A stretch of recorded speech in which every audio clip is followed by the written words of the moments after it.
অবৈধভাবে বাংলাদেশে যাওয়ার আগেই এক বাংলাদেশি অনুপ্রবেশকারীকে গ্রেপ্তার করে বসিরহাট মহকুমা আদালতে পাঠালো স্বরূপনগর থানার পুলিশ। শনিবার সন্ধ্যার পর অবৈধভাবে ভিন রাজ্য থেকে এসে বাংলাদেশে যাওয়ার আগে 143 নম্বর ব্যাটালিয়নের তাড়ালি বিওপির বিএসএফ এর জওয়ানরা ওই বাংলাদেশি অনুপ্রবেশকারীকে আটক করে।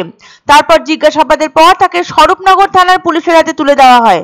রবিবার সকালে ওই বাংলাদেশি অনুপ্রবেশকারীকে বসিরহাট মহকুমা আদালতে পাঠায় স্বরূপনগর থানার পুলিশ। পুলিশ সূত্রে জানা যায়, ধৃত ব্যক্তির নাম মোহাম্মদ দাউদ সর্দার।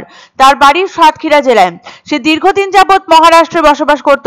রাতের অন্ধকারে কাঁটা তারের বেড়া পেরিয়ে ইন্দো বাংলাদেশ সীমান্ত ধরে অবৈধভাবে এপার বাংলায় এসেছিল ওই বাংলাদেশি নাগরিক।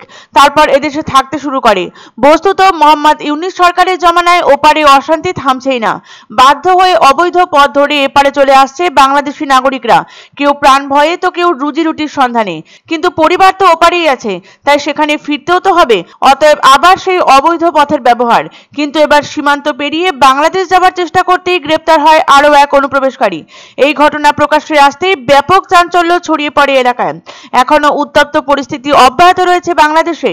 আগে যে অশান্তি চলছিল তার আজ পুরোপুরি স্তিমিত হয়নি। মন্দির গির্জা ক্ষয়ক্ষতি হবার খবরও শোনা যাচ্ছে প্রতিনিয়ত।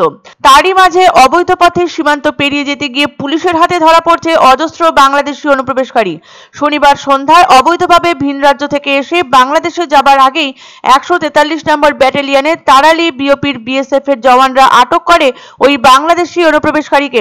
মোহাম্মদ দাউদ সর্দার নামে ওই ব্যক্তিকে দেখে সন্দেহ হয় পুলিশের। তখন তার পথ আটকায় পুলিশ। জিজ্ঞাসাবাদ করতেই বিস্তর অসঙ্গতি ধরা পড়ে তার কথাবার্তায়।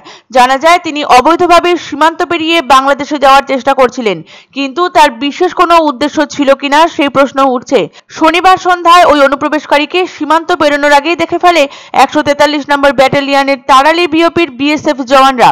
জিজ্ঞাসাবাদ করে জানা যায়, সীমান্ত পেরোনোর কোনো বৈধ কাগজপত্র তার কাছে ছিল না। পরিচয় জানতে চাইলে তিনি নিজের নাম মোহাম্মদ সর্দার জানান। পুলিশ জানাচ্ছে, তিনি অনেকদিন আগে ভারতে প্রবেশ করেছেন। বাংলা হয়ে গেছিলেন মহারাষ্ট্রে, সেখানেও বহুদিন ছিলেন। শনিবার পুনরায় বাংলাদেশে ফেরার সময় তাকে ধরে ফেলে বিএসএফ। তিনি মহারাষ্ট্রে কি করতেন, বৈধ কাগজপত্র ছাড়া কিভাবে এতদিন ছিলেন তা খতিয়ে দেখছে পুলিশ। বস্তুত অশান্ত বাংলাদেশে থাকতে না পেরেই এদেশে ঢোকে অনুপ্রবেশকারীরা। উত্তর 24 পরগনার নদিয়া, মুর্শিদাবাদ, কোচবিহারের নানান জায়গা থেকে বাংলাদেশি অনুপ্রবেশকারীরা প্রতিনিয়ত ধরা পড়ছে।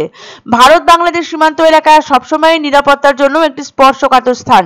তবে এই ধরনের ঘটনা শুধু স্থানীয় নিরাপত্তা নয়, জাতীয় নিরাপত্তার উপরও প্রভাব ফেলছে। তাই সীমান্ত এলাকায় নজরদারি আরও জোরদার করার পাশাপাশি প্রযুক্তি নির্ভর পর্যবেক্ষণ ব্যবস্থাও চালু করা হয়েছে।